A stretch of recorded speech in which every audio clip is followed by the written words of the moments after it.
चलिए स्क्रीन पे आपको GSECL प्लांट अटेंडेंट की वैकेंसी का एडवर्टीजमेंट नजर आ रहा है। अब आप कहते रहते हो सर कट ऑफ बता दो, क्योंकि जो आपका सेकेंड ईयर का एग्जाम हुआ था उसके मार्क्स आ गए हैं, कट ऑफ किया जाएगा। अब बहुत सारे एजम्पशंस लेने पड़ते हैं। आपको आइडिया है, यहाँ पे वैकेंसी तो अलग अलग दिया गया है कि मैकेनिकल और इलेक्ट्रिकल की वैकेंसी क्या है, टोटल नंबर ऑफ वैकेंसी।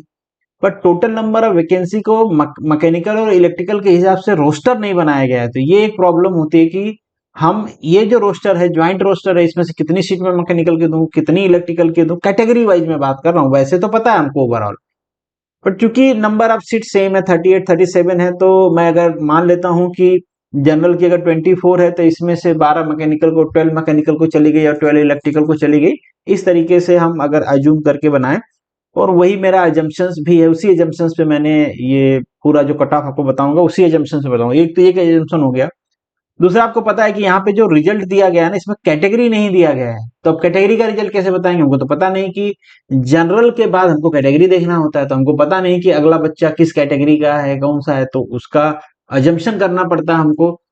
क्योंकि मैक्सिमम एग्जाम में जो देखा गया है कि स्टार्टिंग में डेंसिटी ईडब्ल्यूएस की ज्यादा रहती है और ओबीसी की ज्यादा रहती है, धीरे धीरे उसमें डेंसिटी एससी की बढ़ने लगती है और फिर धीरे धीरे एसटी की बढ़ती है। तो ये सब मैं क्यों डिस्कस कर रहा हूँ, बता रहा हूँ भैया कि अगर गलत हो तो ये मत कि सर आप तो ये बताए थे अब ये निकल गया, कैसे बताते हो। क्योंकि बहुत ज्यादा एजम्पशंस लेने हैं यहाँ पे ना, तो वेरिएशन होगा, और वेरिएशन के साथ ही मैं बताऊंगा। पर मोस्ट प्रोबेबली वो होल्ड कर जाता है। जनरल का तो श्योर शॉट वही होगा। ध्यान रहे कि जो मैं कट ऑफ बता रहा हूँ ना, ये सिलेक्शन, आपका जो सिलेक्शन होगा, ये नहीं कि डीबी के लिए बुला लिया, नंबर ऑफ कैंडिडेट ज्यादा बुला लिए, ये फाइनल सिलेक्शन का मैं कट ऑफ बता रहा हूँ। खैर, टाइम बिना वेस्ट किए पहले शुरू करते हैं। तो मैं यहाँ पे लिख देता हूँ सबसे पहले कट ऑफ जनरल का लिखेंगे, फिर ईडब्ल्यूएस का लिखते हैं, फिर ओबीसी का लिखते हैं, फिर एससी का लिखते हैं, फिर एसटी कैटेगरी का लिखते हैं। ऊपर मैं लिखता हूं मैकेनिकल का, नीचे मैं लिखता हूं इलेक्ट्रिकल का। तो मैकेनिकल का जनरल का कट ऑफ जो मेरे हिसाब से होगा, ये सही भी होगा, बिलीव मी, ये रहेगा 68।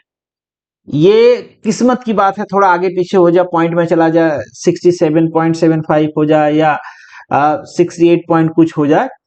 किसी बच्चे का अगर डीवी में आगे पीछे होता है, मेडिकल में कुछ गड़बड़ होता है, डॉक्यूमेंटेशन में कुछ गड़बड़ होता है, एक दो रैंक का इशू होता है, तो ये थोड़ा आगे पीछे हो सकता है। अदरवाइज ये बहुत एक्यूरेट रहने वाला है। तो प्लस माइनस मैं कहूंगा यहाँ पे 0.5 है, बहुत ज्यादा वेरिएशन के चांसेस नहीं है। उसी तरीके से इलेक्ट्रिकल का कट ऑफ होगा 59। अगेन यहाँ पे भी सेम फंडामेंटल है, प्लस माइनस 0.5 रखूंगा। 1 भी रख सकते हो आप।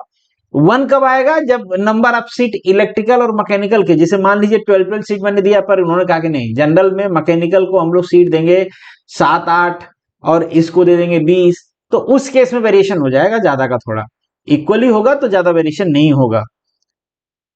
आप देख रहे हो इतने ज्यादा वेरिएशन करने पड़ रहे हैं रिजल्ट बताते टाइम, तो क्या ही रिजल्ट होगा। ईडब्ल्यूएस का मैकेनिकल की बात करें तो ये मेरे हिसाब से 63 रहने वाला है, प्लस माइनस 1 का वेरिएशन पॉसिबल है यहाँ पे। इलेक्ट्रिकल का 53 रहने वाला है, प्लस माइनस 1 का वेरिएशन अगेन पॉसिबल है यहाँ पे। ओबीसी का बहुत क्लोज रहेगा आपके इस रिजल्ट के, वेरिएशन नहीं हो सकता है क्योंकि सीटें ही बहुत कम है, टोटल 4-5 सीटें हैं, तो उसमें क्या ही वेरिएशन होगा। तो थोड़ा सा आप आगे कर लीजिए, तो 67 प्लस माइनस 1। और सेम कट ऑफ आपका इसका भी रहने वाला है, एसटी का, क्योंकि यहाँ पे भी सीटें नहीं है, ओबीसी इतना भी नहीं है। तो जैसे ही जनरल की सीट खत्म होगी, क्या वो एसटी कैटेगरी का कैंडिडेट कहाँ मिलेगा, पहला दूसरा, उसी के बेसिस पे कट ऑफ जाएगा। तो अगर तुरंत मिल गया तो एकदम इक्वल कट ऑफ चला जाएगा, थोड़ा दूर हुआ तो उसके बेसिस पे पर बहुत लोग उम्मीद नहीं कर सकते हैं इसमें कि मेरा भी हो जाएगा, मेरा भी हो जाएगा। नंबर ऑफ सीट ही 1-2 है, ठीक है। सिमिलर यहाँ पे भी है, इसका बहुत क्लोज होगा तो 58 प्लस माइनस, क्योंकि ये जनरल के बहुत क्लोज होगा, जनरल कट ऑफ के।